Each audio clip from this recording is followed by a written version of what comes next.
By early afternoon, the whole of Jerusalem was in Israeli hands.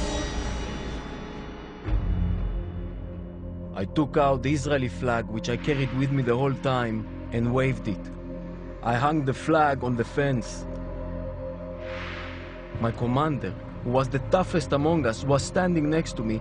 He burst into tears underneath his steel helmet.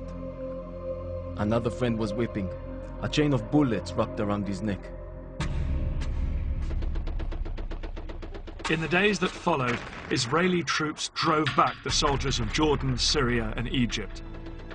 In 6 days, the Israelis had won the war. The defeated nations counted the cost.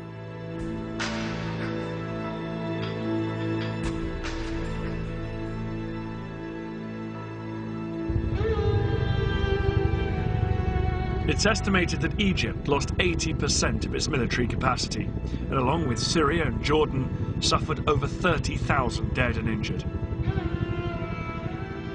People didn't really know what was going to happen next. I mean, people were scared. The whole country was at a total loss of what to do. The fighting may have been over, but it hadn't created the conditions where the two sides could come together. Peace was as far away as ever. For the Arabs, the Six-Day War was an utter disaster.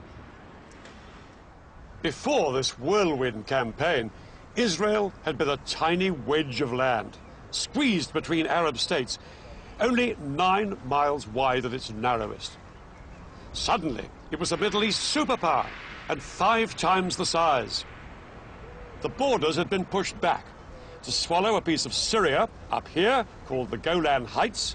To the east, Israel had seized the West Bank, and in the south, it now occupied Egypt's entire Sinai Peninsula.